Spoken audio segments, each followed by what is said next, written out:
¿Cuántas promesas te han hecho que no se han cumplido? Yo no te prometo un gran sueldo. Te prometo un trabajo fijo. No te prometo que siempre sea como el primer día. Te prometo que nunca te faltarán las fuerzas. No te prometo que todos tus compañeros resistan. Te prometo que se puede llegar hasta el final. No te prometo personas importantes. Te prometo personas que no saben cuánto valen. No te prometo que vayan a hacer caso de lo que digas. Te prometo que querrás repetirlo una y otra vez. No te prometo la comprensión de los que te rodean.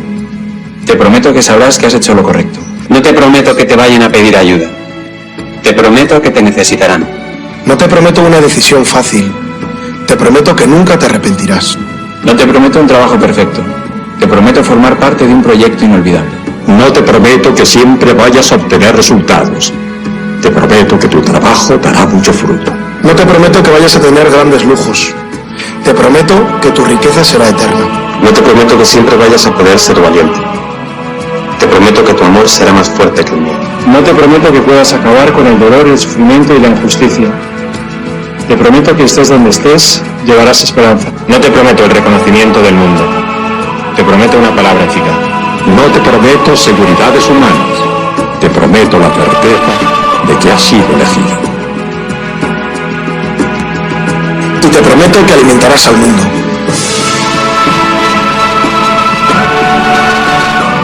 Unirás corazones. Acompañarás a los que sufren. Confirmarás a los que quieren ser fuertes. Experimentarás con ellos la verdadera alegría. Sumergirás a los hombres en la verdad. Y serás sacerdote, testigo de Jesucristo.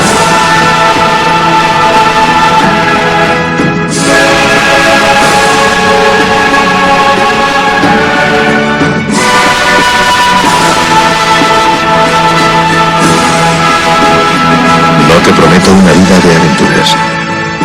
Te prometo una vida apasionante.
El peor analfabeto es el analfabeto político.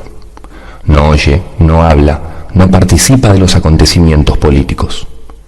No sabe que el costo de la vida, el precio del poroto, del pan, de la harina, del vestido, del zapato y de los remedios dependen de decisiones políticas. El analfabeto político es tan burro que se enorgullece y ensancha el pecho diciendo que odia la política.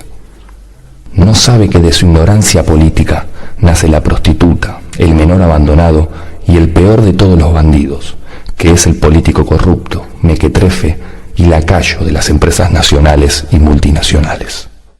Albania no está a la venta, y menos para Trump. Miles de personas llevan 6 días protestando porque no quieren que la hija y el yerno del presidente de los Estados Unidos construyan un resort de lujo en un área natural protegida. It's an unbelievable, beautiful 1,400-hectare private island in the middle of the Mediterranean. We were on a friend's boat and we stopped for a swim.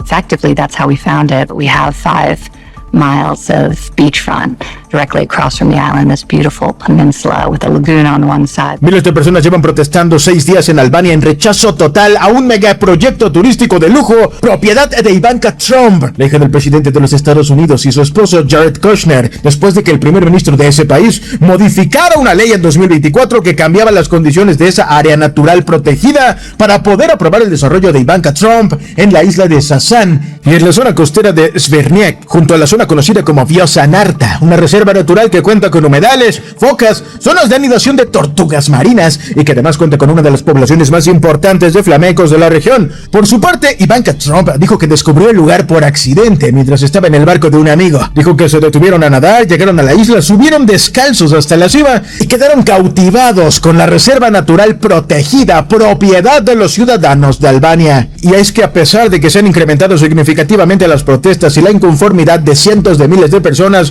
que se oponen al proyecto, Edi Rama, el primer ministro albanés, no muestra indicios de querer desistir o cancelar el desarrollo de los Trump y en su lugar lo está defendiendo, alegando que supuestamente es una inversión estratégica. Lo que se ha hecho recientemente es afirmar sin pruebas que presuntamente cuentas vinculadas a Irán están amplificando desinformación sobre el resort en redes sociales. Según él, el proyecto de Ivanka Trump y Jared Kushner contempla hoteles, apartamentos, villas y una marina, con una inversión estimada en 1.400 millones de euros, unos 1.600 millones de dólares. Ambientalistas advierten que podría transformar cientos de hectáreas de costa virgen y crear una zona turística de hasta 10.000 habitaciones. Las protestas se intensificaron desde finales de mayo después de que maquinaria pesada entrara en el área y se colocaran cercas de alambre de púas en Zvernek, y hubo reportes de que varios cientos de personas chocaron con guardias privados el 30 de mayo, mientras que miles de personas protestaron en las calles de Tirana y frente a la oficina del primer ministro Edi Rama, exigiendo detener el proyecto.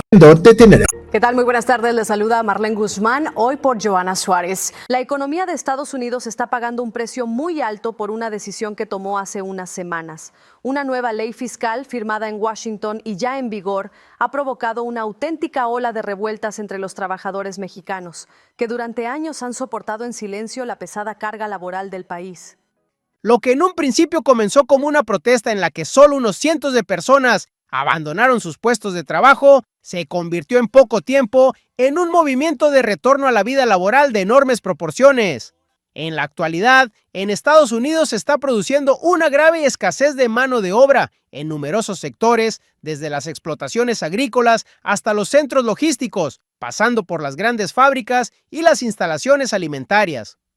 En el fondo de la crisis se esconde una normativa fiscal que, sobre el papel, parece muy sencilla. El gobierno federal pretendía generar una fuente de ingresos adicional para el Estado, aumentando los impuestos que pagan los trabajadores no estadounidenses. Sin embargo, este cálculo matemático realizado en las oficinas de la capital ha tenido un efecto devastador sobre el terreno, es decir, en el bolsillo del trabajador. Para un trabajador mexicano, al otro lado de la frontera, trabajar en condiciones tan duras tiene una única motivación: ganar más dinero que en su país y ahorrar. Sin embargo, cuando los nuevos impuestos recortaron considerablemente los salarios y a eso se sumaron los alquileres y el coste de la vida, que se dispararon en todo Estados Unidos, la situación cambió por completo. Muchos trabajadores, pensando que no vale la pena pasar por este calvario lejos de mi familia por unos ingresos netos tan bajos, hicieron las maletas y comenzaron a regresar a su país. Esta movilidad no se limitó a una sola región ni a un único sector profesional. En todo el país, desde Texas hasta California, los sectores que requieren mano de obra física comenzaron a perder a sus empleados más experimentados de la noche a la mañana. Lo más preocupante de la situación es el gran pánico que se ha apoderado del mundo empresarial. Hoy en día, en Estados Unidos, muchas empresas están reduciendo a la mitad el número de turnos porque no encuentran personal, e incluso algunas plantas están paralizando temporalmente sus líneas de producción. Mientras que antes un cartel de "se busca personal" colgado en la puerta recibía decenas de solicitudes en cuestión de horas, hoy en día los puestos vacantes permanecen sin cubrir durante semanas. Esta situación ha sacado a la luz esa cruda realidad sobre la economía estadounidense que se había ignorado durante años. Muchas grandes empresas actuaban con la tranquilidad de pensar que los trabajadores migrantes de todos modos se verán obligados a quedarse aquí. Hola, ¿qué tal? Muy buenos días, soy Mario Maldonado, son las 7 en punto. Cuando la mano de obra mexicana decidió abandonar repentinamente, quedó claro que las máquinas de última generación, valoradas en millones de dólares, no servían de nada sin manos expertas que las manejaran. La producción se ralentiza, los plazos de entrega se alargan, los costes de transporte se disparan y al final, toda esta crisis en cadena se refleja en un aumento del precio de los productos en las estanterías.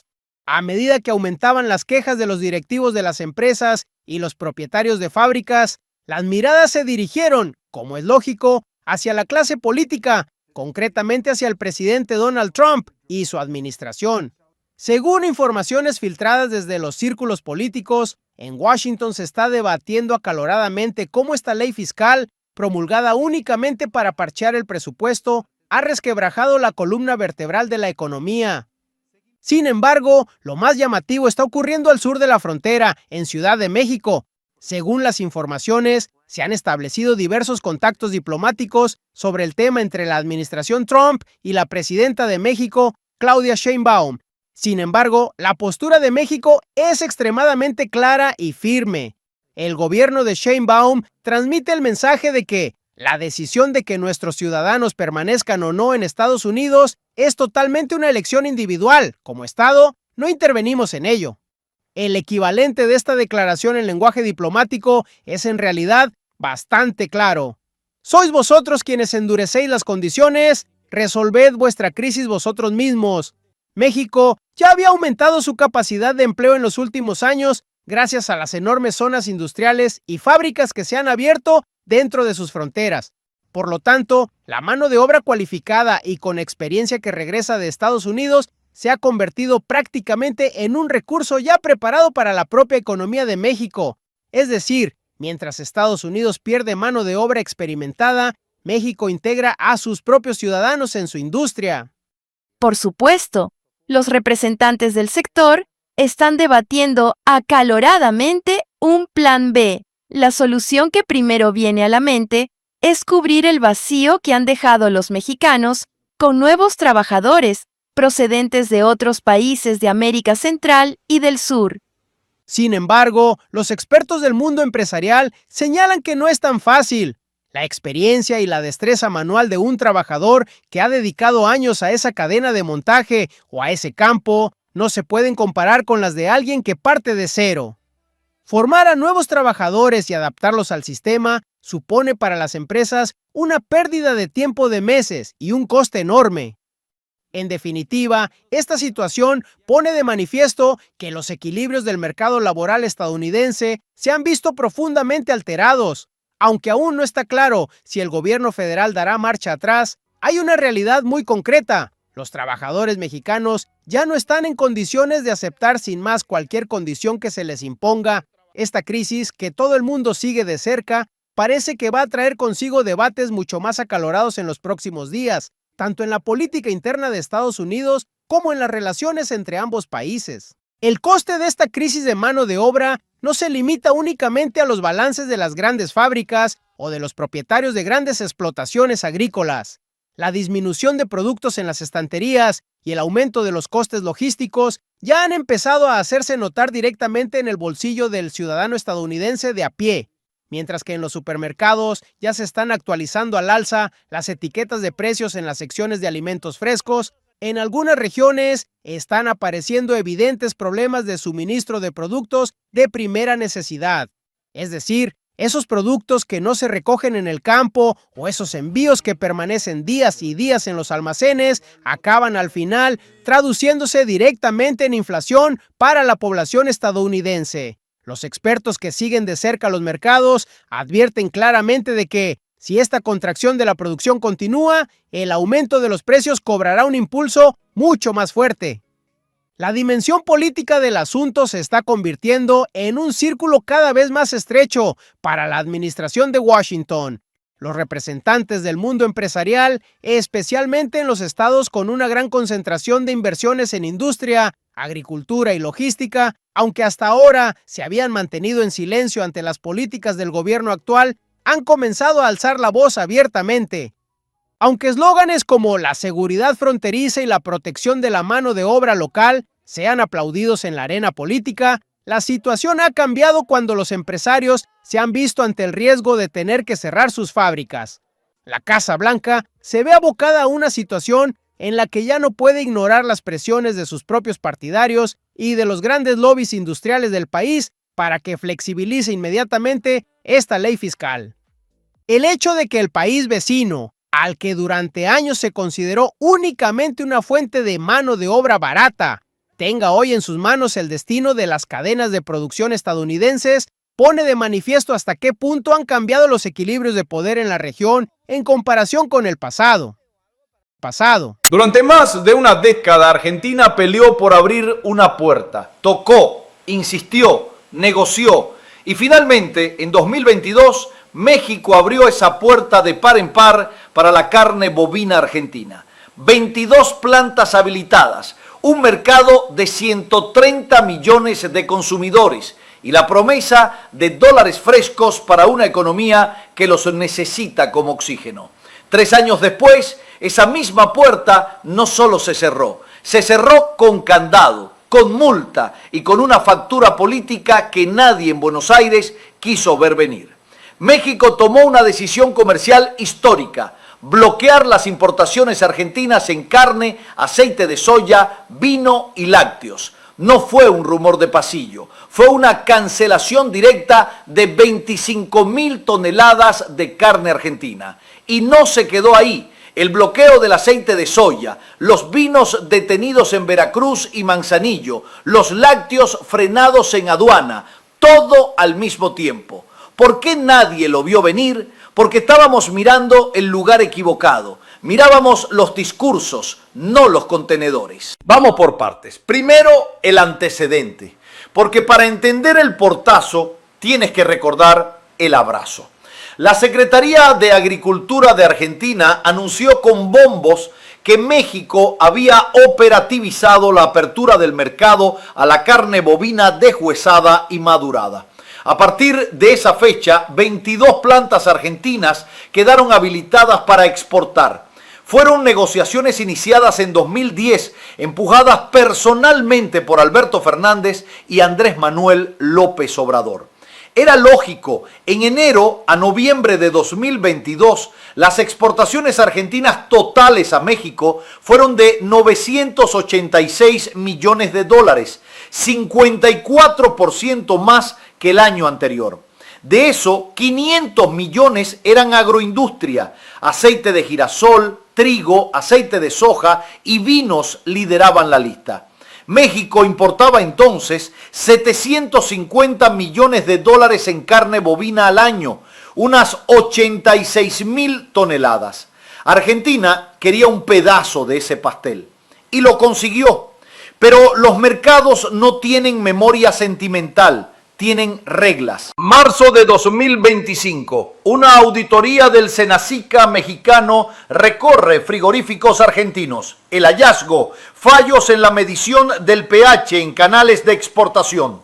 Suena técnico, pero en comercio sanitario es letal. Resultado: México suspendió las exportaciones de 10 frigoríficos argentinos por incumplimiento sanitario.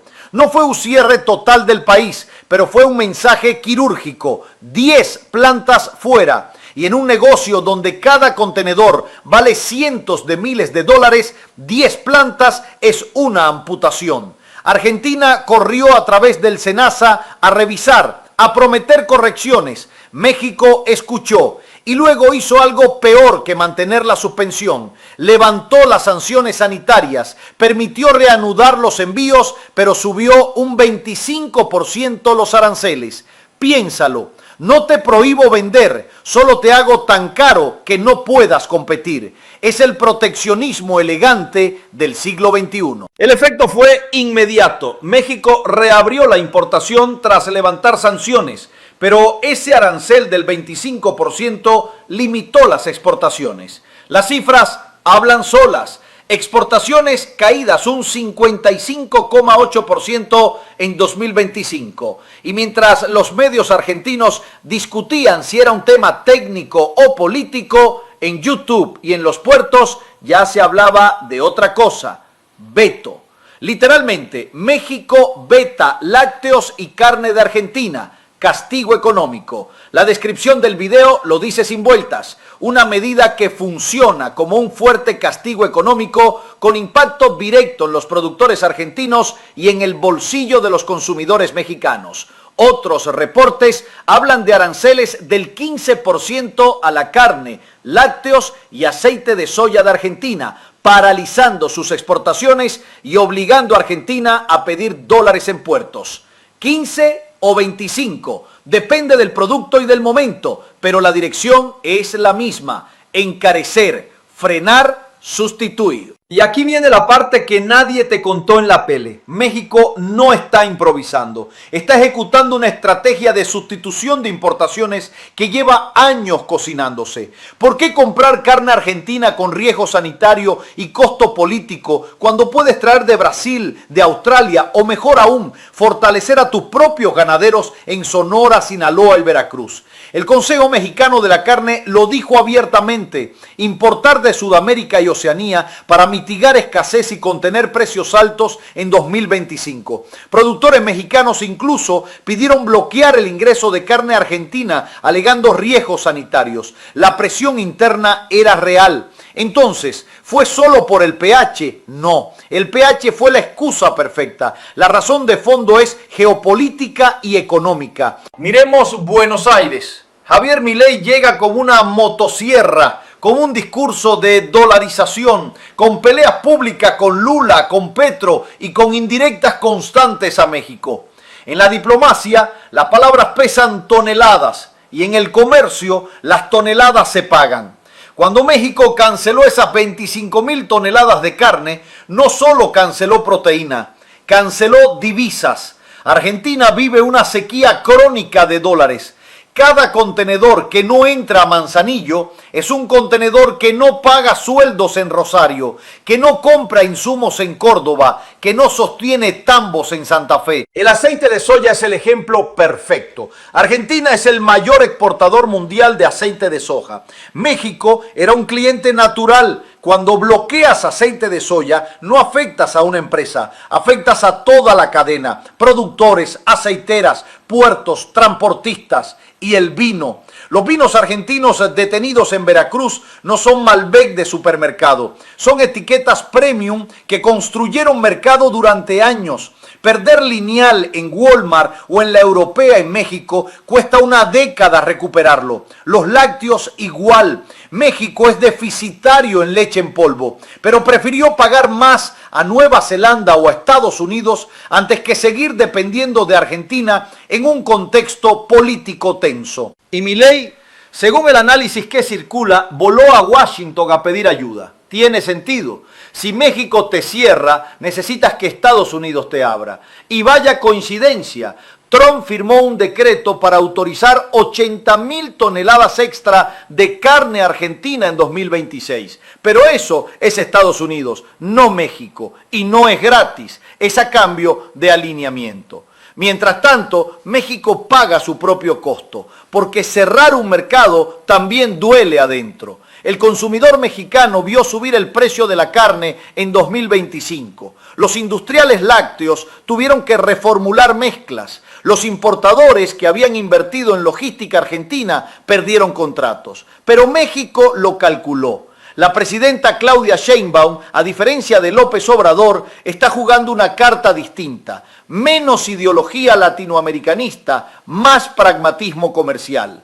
Si Argentina no garantiza sanidad, si no hay reciprocidad, si hay confrontación política, México usa el TEMEC, usa su poder de compra y simplemente cambia de proveedor. Y aquí está la lección que nadie vio venir. Durante años Argentina subestimó a México. Lo vio como el país de las novelas, del tequila, del turismo. No lo vio como lo que es hoy. La 14ª economía del mundo, el principal socio comercial de Estados Unidos, un hub manufacturero que puede darse el lujo de elegir a quién le compra y a quién no. México no necesita la carne argentina para sobrevivir. Argentina sí necesita los dólares mexicanos para respirar. Por eso duele tanto el 55,8% de caída. No es una estadística. Son frigoríficos que paran turnos. Son 10 plantas suspendidas que tuvieron que despedir gente. Son barcos que regresan a puerto con contenedores llenos y facturas impagas. ¿Es irreversible? No. En comercio todo es reversible si hay voluntad política. México ya demostró que puede abrir. Lo hizo en 2022 con 22 plantas. También demostró que puede castigar sin romper relaciones. Levanta la sanción sanitaria, pero te sube el arancel. Es un mensaje muy mexicano. Te dejo la puerta entreabierta, pero vas a pagar el peaje. ¿Qué tendría que hacer Argentina? 3 cosas, y rápido. Primero, sanidad impecable. No más fallos de pH, no más auditorías reprobadas. Segundo, diplomacia silenciosa. Menos tweets, más técnicos en Senacica. Tercero, ofrecer algo a cambio. México no quiere solo vender autos y pantallas. Quiere inversiones, quiere litio, quiere cooperación energética. Milei tendrá que decidir si quiere pelear en redes o cobrar en dólares. ¿Qué tendría que hacer México? No dormirse, porque el vacío que deja Argentina lo llena Brasil. Y Brasil ya está vendiendo carne más barata, con mejor logística y con el apoyo total de Lula. Si México se vuelve demasiado proteccionista, terminará pagando más por menos calidad. Y tú, que estás viendo esto desde tu casa, te preguntarás, ¿a mí qué? Te afecta más de lo que crees. Si vives en México, ese asado de domingo subió porque cambiamos de proveedor. Si vives en Argentina, ese primo que trabajaba en el frigorífico está hoy buscando changas. La guerra comercial entre México y Argentina no tiene tanques ni misiles, tiene contenedores parados, certificados sanitarios y aranceles, pero duele igual. México le cerró el mercado a Argentina, no con un discurso en la ONU, sino con una auditoría en marzo, con un arancel del 25%, con 25.000 toneladas canceladas, y lo hizo cuando Argentina más necesitaba vender. Nadie lo vio venir, porque todos miraban a Washington, a Beijing, a Bruselas. Nadie miraba a la mesa donde realmente se decide el poder en América Latina, la mesa de comercio de México. Hoy esa mesa está servida y Argentina no está invitada. Si este análisis te sirvió, compártelo, porque la conversación que México y Argentina necesitan tener no está en los canales oficiales. Está aquí, entre productores, consumidores y gente que entiende que en el siglo XXI, el que controla el mercado, controla el futuro. Controla. ¡Fuera! ¡Fuera! ¡Fuera, Yankees de América Latina!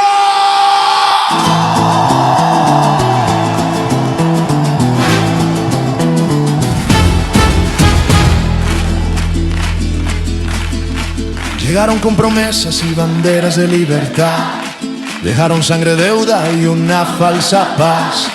Hablan de democracia desde un trono de acero, pero nuestras calles conocen su verdadero imperio.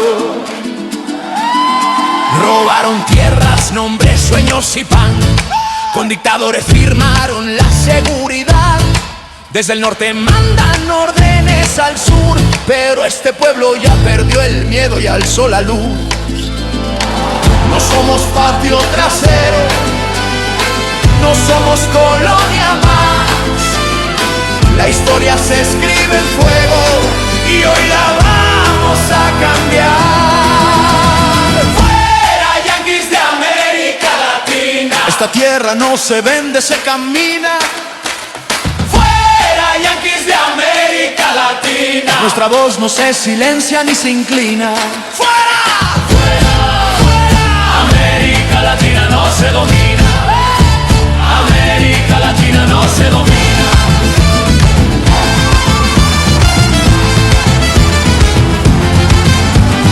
Países militares sobre pueblos sin voz, corporaciones mandando más que Dios. Llaman ayuda al saqueo legal, pero la dignidad no la pueden comprar. Desde el río Bravo hasta la Patagonia, un mismo grito rompe la hegemonía. Indígena, obrero, estudiante y canción, somos millones latiendo en revolución. No somos su negocio, no somos su botín. Aquí manda la memoria de los que lucharon hasta el fin. Fuera yanquis de América Latina, ni bloqueos ni balas nos arrodillan. Fuera yanquis de América Latina, soberanía viva, libre y combativa. Fuera, fuera, fuera. América Latina no se domina, América Latina no se levanta.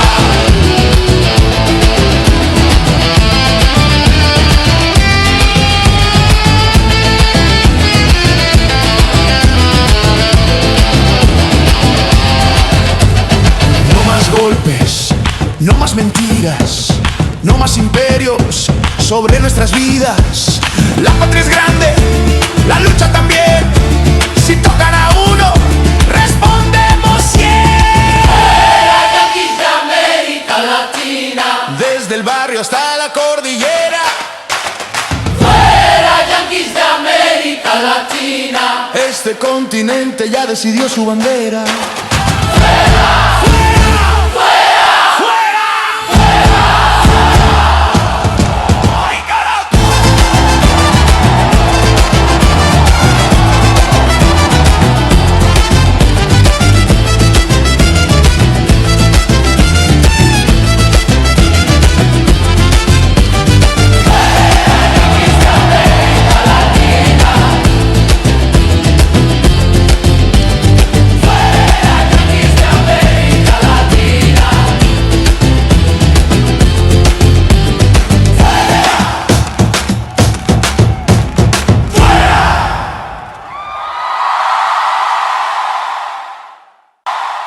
Hola amigos, hoy vamos a ver si hacemos algo divertido. Voy a responder preguntas que me han hecho, que creo que es lo que debo hacer para que pueda satisfacer necesidades. Y voy a estar mirando acá.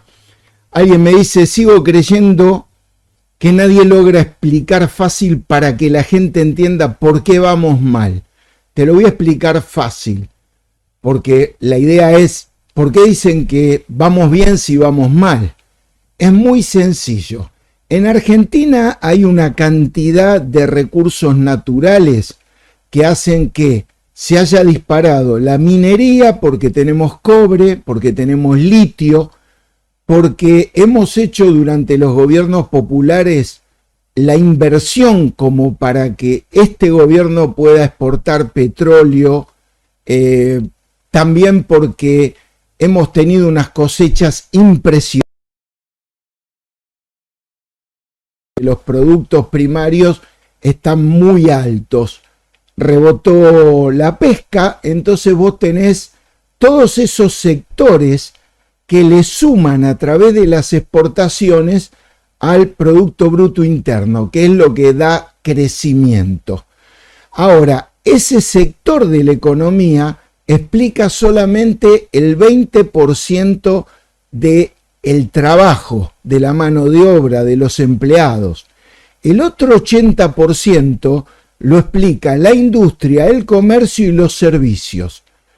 Entonces, como a toda la industria, a toda la construcción y a todos el comercio y a todos los servicios les va mal, salvo a los servicios financieros, que me olvidé decirlo recién, como de los que van bien, al 80% del país le va mal, de la gente, y solo al 20% de los que trabajan en esas actividades, que ocupa muy poca mano de obra y muy pocos empleados, a eso le va bien.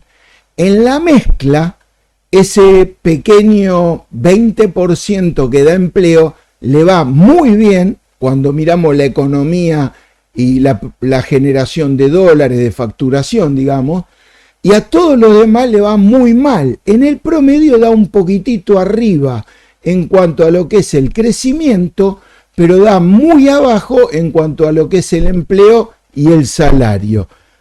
Creo que esa está lista. Porque... bueno, faltaba algo más. ¿Cómo aguanta esto entonces? Bueno, porque durante todo el tiempo, ese 80% que le va mal, tiene una clase media alta que tenía ahorros cuando el país tenía producción y trabajo. Ahorró dólares, ya sea los que compraba en el mercado paralelo o blue, o tenía pesos en plazo fijo, y toda esa amortiguación del desastre se hizo con ahorro. La clase media se comió todo el ahorro, no le queda nada. A la clase media, por supuesto, baja y media. La clase media alta siempre tiene recursos como para poder manejarse. Vos podés,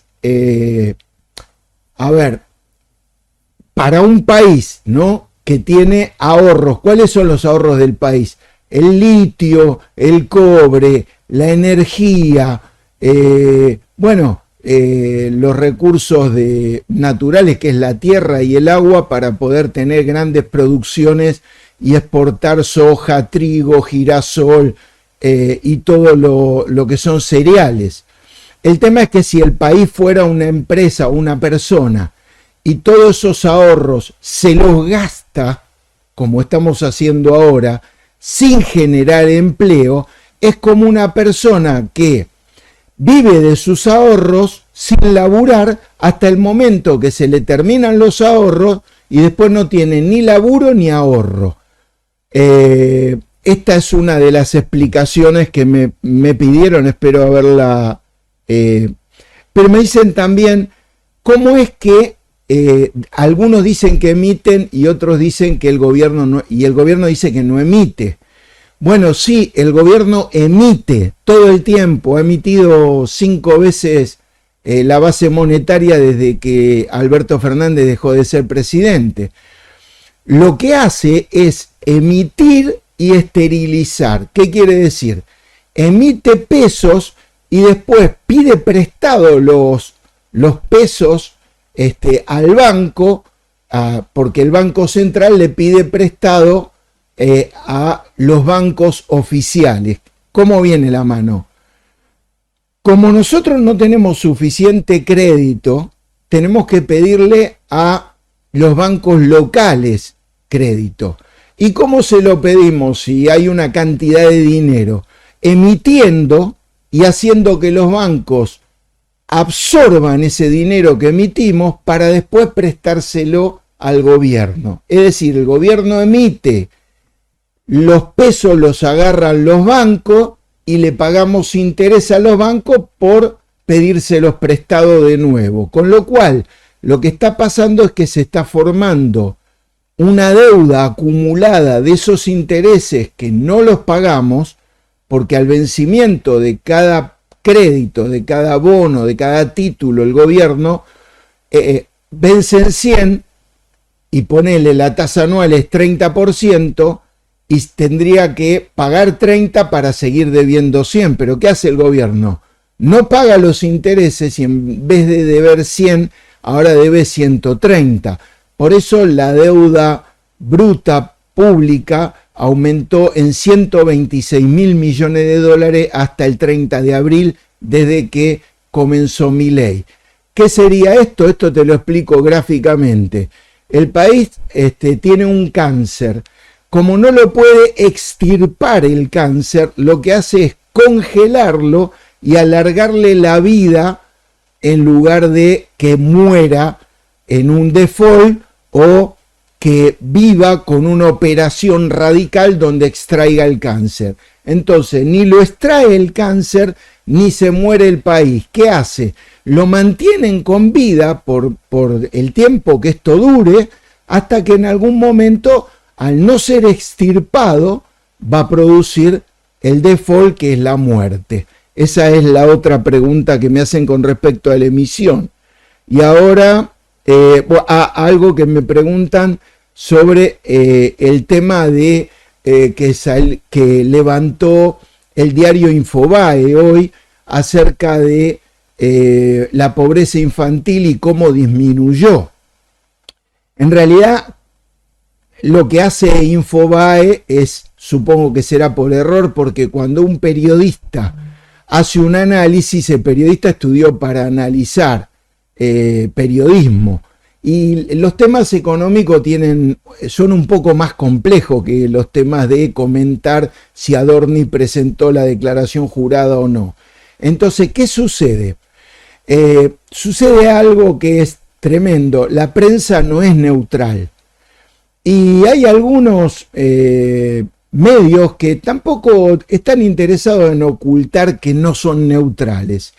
Entonces, ese análisis que hace, dice, si ustedes miran al pie, hay una infografía que dice análisis de la evolución de la pobreza, qué sé yo, según UNICEF, pero no, son con datos de la encuesta permanente de hogares que se hace en Argentina, y dice que sobre esa base lo analiza Infobae. O sea que, sin querer, yo no me imagino que lo hagan a propósito, pero está manipulada la información. ¿Por qué? Porque todo depende del periodo que vos tomes. Si vos decís, el año 2025 cayó la pobreza, lo primero que yo hago es mirar a ver en el año 2024 si cayó o subió con respecto al 2023. Y cuando miro eso, la pobreza cuando asume Milei se dispara 10, 12 puntos en el primer semestre cuando producen una devaluación del 118%. Entonces, baja al siguiente año de donde la había subido Milei con la devaluación. Otro error que veo, que se ve que no se han dado cuenta, es que empieza en 2016 a mirar la pobreza y entonces vos vas a tener que 2016 se dispara la pobreza en el primer semestre porque Macri hace lo mismo que hizo Milei, nada más que devaluó menos de un 40%. Pero siempre que se devalúa y vos vas a medir más tarde, se disparó la pobreza porque la devaluación genera aumento generalizado de precios, es decir, inflación. Entonces, apenas hay inflación y vos la medís con el sueldo que estaba teniendo la gente antes, entonces ahora la gente es más pobre. Cuando lo vas a medir después y se ajustaron los sueldos porque las empresas le dieron parte de la inflación o más o menos la inflación que produjo la devaluación, vas a ver que rápidamente sale la gente de la pobreza. Entonces, son efectos que cuando uno lo mira en forma estática, como una foto, van dando fotos distorsionadas. Es como si yo me pongo una gorra así en una foto y me tomás la foto en ese momento. Pero si yo me la pongo y me la saco y vos pasás una película, se nota que me pongo y me saco la gorra. Pero claro, si vos me la sacás justo cuando me puse la gorra, esa foto está como que no se me ve la cara. Esto es lo que hacen las estadísticas. Y sobre todo cuando quieren estar o ponerse de un lugar del político, toman una posición política. Ustedes saben que ningún medio, ninguna persona no tiene posición política, por eso lo están aprendiendo y lo aprendieron creo que en la primera conferencia de la estafa liberal. Yo le expliqué que nadie es apolítico, que nadie no tiene posición política, porque aun si es apolítico, esa es una posición política.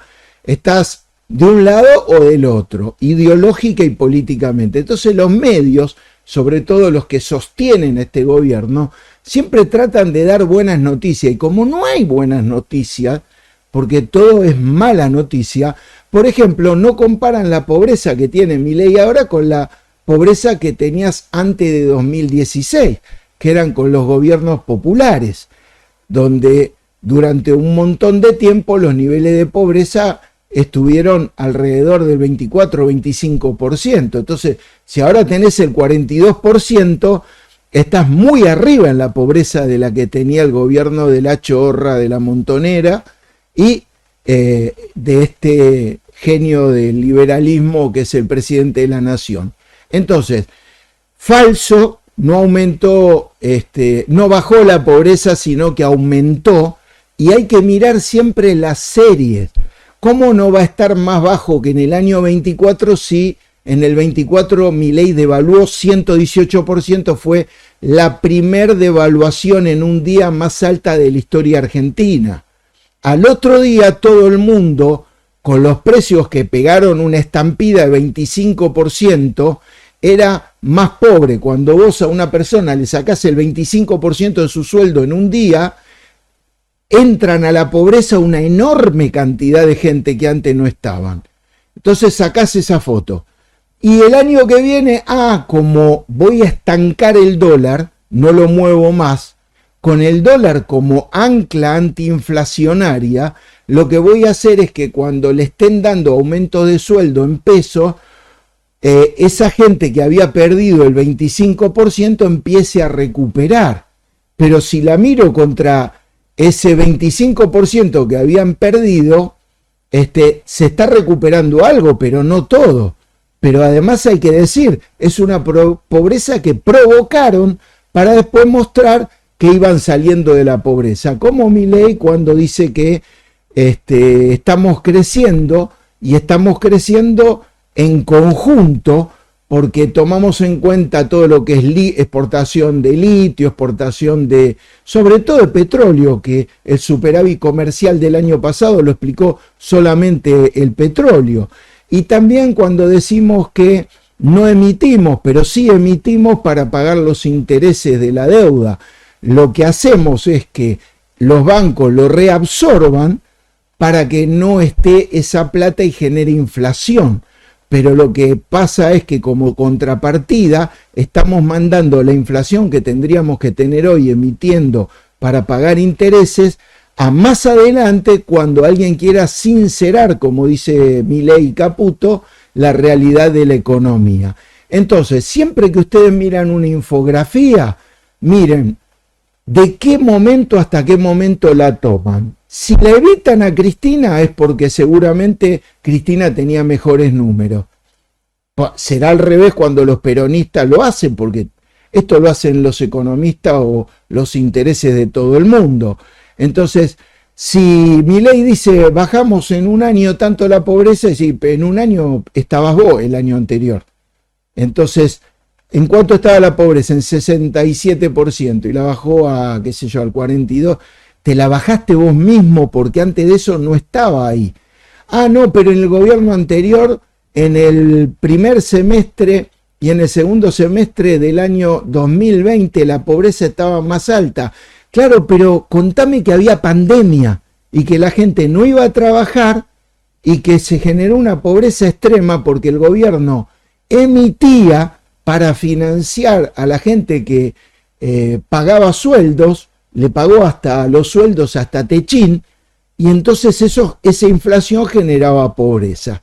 Dicho esto, no sé si habré contestado a todas las preguntas, pero la verdad es que podríamos titular este video El fraude narrativo del gobierno de Milei. Nos vemos en la próxima. Esto evidentemente para Milei es menos que le podría pasar si Adorni habla. Claro. ¿Qué es lo que Adorni tiene para decir? Yo me lo pregunto. Estaría bueno, ¿no?, que la justicia realmente avance. ¿Qué tiene para decir? ¿Cuáles son los vínculos con Karina Milei? ¿Qué otros negocios hay? ¿Qué rol tuvo con la estafa Libra? ¿Qué rol tiene con la recaudación en las reuniones? Previo a que Milei fuera presidente y ya con Milei siendo presidente. ¿Cuál es el rol de Adorni? ¿Hay sobresueldos en el gobierno? ¿Adorni cobra sobresueldos? ¿Qué es lo que teme tanto Milei que prefiere sostenerlo? Que el tipo entre inocencia fiscal. Bancarse tener que explicar que entró inocencia fiscal, evidentemente porque tuvo ilícitos de corrupción y no puede explicar su salto patrimonial, antes que hable. Estamos, sin embargo, presenciando la persecución judicial a un año de una expresidenta, que es Cristina Fernández de Kirchner, que es inocente, que está presa y que tiene restricciones a visitas peores que las que tienen los delitos de lesa humanidad, y por eso esta reunión con bloque de diputados y de senadores masiva, importante. Yendo a tu pregunta, bueno, es un escándalo, es un escándalo. A ver, el tipo claramente está queriendo evadirse de algo que se llama la penal tributaria. Así le decimos. Del otro lado, la gente que me está viendo debe decir, yo no tengo ni idea qué es la penal tributaria. La penal tributaria es cuando te aplican el Código Penal por evasión de impuestos. Recién lo decía Castañeto, nuestro compañero del bloque de Unión por la Patria, decía, miren, cuando vos tenés un caso de evasión de impuestos frente a la AFIP o ARCA, se abren dos procesos, el administrativo y el penal. Lo que permite inocencia fiscal de Milei, de Caputo, de Spert, recordemos, es que te acojas al régimen porque no tenías bienes, patrimonio declarado, pero una vez que te acoges, te perdonan el no pago de impuestos y te perdonan la aplicación de una pena por no haber pagado impuestos. Una pena, multa, cárcel. Bueno, el tipo claramente no quiere que le pase eso. Entonces, siendo funcionario de Milei y promotor de la inocencia fiscal, yo acabo de hacer un tuit, si lo quieren buscar, acabo de retuitear a Adorni, o ya lo deben haber puesto, cuando él celebra la ley de inocencia lo vimos, fiscal. diputada, recién. Es decir, celebró la ley que a él mismo lo benefició. Bueno, es un escándalo. Por cierto, se quiere evadir de la penal tributaria porque evidentemente hay indicios de culpabilidad. Yo diría, a ver, no soy abogada, de hecho soy diputada y tengo responsabilidades respecto de lo que afirmo, pero yo sí diría que es un indicio. En cualquier país serio, ya el presidente le debería haber pedido la renuncia a su funcionario después de esto, ¿no, diputada? Pero claro, es un escándalo. Mirá, no solo eso. Cuando se armó la Constitución del 94, se armó para que el jefe de gabinete sea el fusible o la variable que permitía amortiguar los golpes para proteger al presidente, es decir, el que sale a dar explicaciones, el que muestra lo que está pasando en la gestión. Si sale algo mal, se cambia el jefe de gabinete. Presenciamos en el pasado mes de abril, cuando vinieron, una situación absolutamente anómala. Vino el presidente de la Nación a defender a su jefe de gabinete acusado de corrupción. Nunca en la historia, escuchen esto, nunca en la historia un jefe de gabinete vino a defenderse de corrupción frente a la Cámara de Diputados. Nos escucha Julia Estrada, Rubén Lu. Gracias, Julia, ¿cómo estás? Luentín, Rubén, te saludamos desde acá y Pau Marusic. Hola, ¿cómo te va? Me quedo con esto último y te pregunto, ¿cuál es tu hipótesis en relación a eso? Porque es realmente llamativo el apoyo, el acompañamiento, la defensa que hace el presidente de la Nación, su hermana también, en relación al jefe de gabinete, cuando ya hubo otras situaciones y fueron rápidamente expulsados, ¿no? Otros funcionarios u otros personajes incluso del gobierno ante una situación se los sacaban de encima. En este caso no está pasando y en cuanto a imagen no le está beneficiando en absoluto al gobierno. Entonces, ¿cuál es la hipótesis de ese permanente acompañamiento hasta ahora incluso? Es espectacular tu pregunta. ¿Cuán importante es Adorni para Milei y para Karina, que están dispuestos a atravesar una crisis política de más de 2 meses, a tener un collar de sandías, como los propios funcionarios dicen en los pasillos, con tal de no echarlo y que tal vez echándolo tienen algo peor que pasar la crisis política? Lo paso en castellano. Esto evidentemente para Milei es menos que le podría pasar si Adorni habla. Claro. ¿Qué es lo que Adorni tiene para decir? Yo me lo pregunto. Estaría bueno, ¿no?, que la justicia realmente avance. ¿Qué tiene para decir? ¿Cuáles son los vínculos con Karina Milei? ¿Qué otros negocios hay? ¿Qué rol tuvo con la estafa Libra? ¿Qué rol tiene con la recaudación en las reuniones previo a que Milei fuera presidente y ya con Milei siendo presidente? ¿Cuál es el rol de Adorni? ¿Hay sobresueldos en el gobierno? ¿Adorni cobra sobresueldo? ¿Qué es lo que teme tanto Milei que prefiere sostenerlo? Que el tipo entre a inocencia fiscal, bancarse tener que explicar que entró a inocencia fiscal, evidentemente porque tuvo ilícitos de corrupción y no puede explicar su salto patrimonial, antes que hable. Bueno, a mí lo que me parece, digo, Lu, vos sos periodista, yo soy diputada, llega un punto en donde tiene que aparecer acá el Poder Judicial, que es el que tiene las herramientas para determinar qué es lo que está pasando. qué es lo que está pasando. Está Cristina con el saco verde, saludando a la gente, lo que decíamos, la expectativa de toda la gente que estaba acá para que salga Cristina, que está acompañada ahora por su hijo Máximo Kirchner, también por Guado de Pedro, y saliendo mucha gente que vino a saludarla y a esperar este momento de este saludo de los corazones de la expresidenta en San José 11-11, al cumplirse un año de la condena de la Corte Suprema, con la batucada de fondo. Hizo la del topollillo. El momento esperado por todos los que llegaron a este lugar.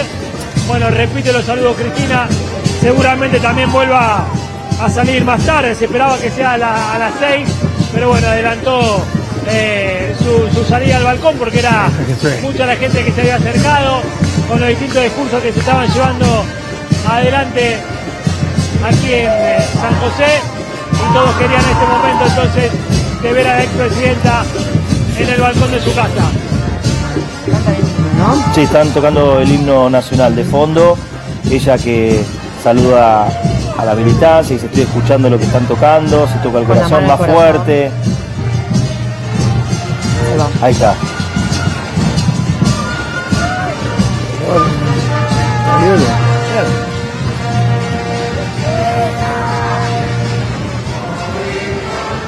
Canta el himno, mirá.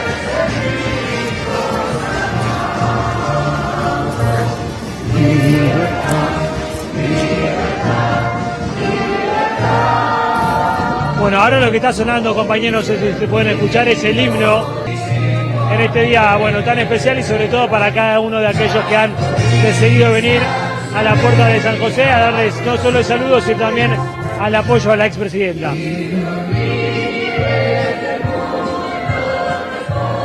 Estamos escuchando en San José 11-11 el himno nacional argentino con la militancia, Cristina saludando en el balcón, momento muy emotivo, y otra vez esas luces que iluminan el edificio, que han sido criticadas, por cómo van a iluminar así el edificio. Bueno, un recurso que vuelven a utilizar,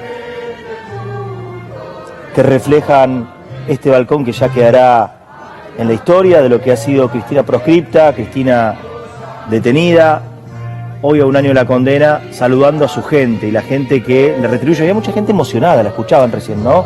Gritándole cosas o expresiones de cariño, de amor, Cristina devolviendo esos gestos. Muchísima gente hoy presente, habrá otro acto el 20 de junio, por el Día de la Bandera en el Parque Lezama.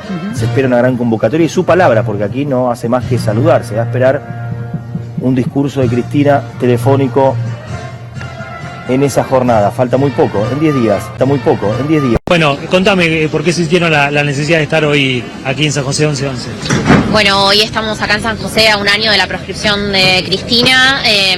Yo soy estudiante universitaria, me parece que lo que Cristina hizo por las universidades nacionales, ampliando derechos, la repatriación de científicos, las conectar igualdad, son todas medidas que a nosotros nos impactaron directamente, nos movilizan, y sabemos que hoy es el motivo por el cual a ella la tienen presa, así que nosotros vamos a estar acá siempre para defenderla y no rendirnos hasta que la podamos liberar. Bueno, recién hablando con jubilados, vos como estudiante, son cuestiones que hoy se vuelven a discutir, ¿no? A poner sobre la mesa, sobre todo con el recorte que está habiendo. Sí, hoy estamos ante una falta de aplicación de la ley de financiamiento universitario que tiene a nuestras universidades desfinanciadas, a nuestros docentes bajo la línea de la miseria, y es realmente algo que nos preocupa y que nosotros queremos poder tener un gobierno que apueste a las universidades y a nuestro futuro. Hoy realmente eso nos tiene muy decepcionados y queremos que pueda realmente cambiar y vuelva a ser una prioridad en nuestro país. 47 millones de argentinos que somos, declarémonos inocentes de inocencia fiscal y no paguemos más el impuesto del 21%, a ver qué es lo que va a hacer este payaso, ¿no? Y aparte de eso, otra que tengo que ver cómo se puede accionar o cómo tenemos que nosotros accionar para que definitivamente saquemos a todos estos jueces corruptos de la casa de todos, porque la casa del tribunal es de todos, como la casa rosada. Entonces me parece que de repente tenemos que hacer fuerza para sacar a todos estos jueces corruptos de ahí y terminar con toda esta lacra que estamos viviendo en que nos están haciendo vivir un país de mierda, la verdad. Bueno, ¿y hoy por qué decidió estar acá presente para acompañar? Hace un año que la tiene empresa Cristina gratuitamente, por todas cosas falsas. No sabemos que la causa de Avilá se cayó, la causa de Cuaderno se cayó. Estamos viviendo una farsa y no sé hasta cuánto tenemos que seguir soportando todo esto los argentinos. Tengo 61 años, soy militante de primera hora. ¿Hasta cuándo, hermano? Paremos con esta pelotudez, ya está, basta. Bueno, te veo un jubilado más que está acá presente. ¿Cómo cambió tu vida como jubilado de la época de Cristina a hoy? Y mucho. Date cuenta que mucha gente que votó a este gobierno se pudo jubilar por la moratoria y hoy muchos jubilados no pueden tener esa posibilidad de jubilarse con la moratoria. ¿Cómo no voy a estar en la lucha y en la calle? La lucha tiene que estar en la calle con el pueblo y no con los traidores de la CGT, que lamentablemente son traidores a este pueblo argentino, que el general Perón nos dio la jubilación, nos dio todos los derechos. Evita le dio a las mujeres el voto popular. Gracias. Bueno, son días complicados para los docentes en actividad. Sí. Para una docente jubilada, ¿cómo es la situación en cuanto a la jubilación y llevar adelante el día a día? Sí, los docentes tenemos un régimen jubilatorio especial, no tenemos el común, digamos, de los docentes de la mínima. Yo trabajé muchísimo, 3 turnos trabajé en mi etapa activa como docente, terminé como rectora en el Instituto del Gobierno de la Ciudad y como secretaria de la Escuela de Enfermería Cecilia Grierson. Eso me permitió tener una jubilación que hoy me permite vivir por lo menos dignamente, pero siempre estoy acompañando a todos los jubilados porque obviamente la situación de injusticia por la que están atravesando, una jubilación que no alcanza ni para comer, es inadmisible. Con el ajuste que lleva este gobierno adelante es absolutamente inadmisible para los jubilados y para todos los trabajadores. Gracias. Bueno, está injustamente presa porque la necesitamos, porque el pueblo necesita esperanzas. Y bueno, necesitaba estar con los míos, así que así como estuve con el indio todo el fin de semana, hoy necesitaba estar con ella. Esa necesidad que me narrás es un poco, bueno, compartir momentos con gente querida, que piense como uno, sentir que no estamos solos, que vamos a poder salir de esto, que necesitamos fuerza, necesitamos estar juntos y creer que un futuro es posible, como estuvimos creyendo durante mucho tiempo. Esto tiene que terminar, no puede seguir tanta crueldad, ¿no?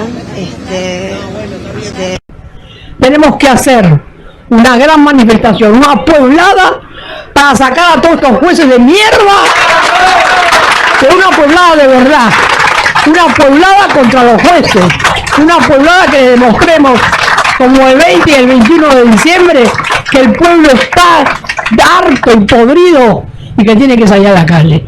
Si no nos animamos a hacer una cosa como el 20 y el 21 de diciembre, aunque nos caguen a palos, ya sé que nos van a venir a pegar, pero lo más importante es hacer una pueblada contra todos los jueces atorrantes que... Pueblo que escucha, únete a la lucha. Pueblo que escucha, únete a la lucha.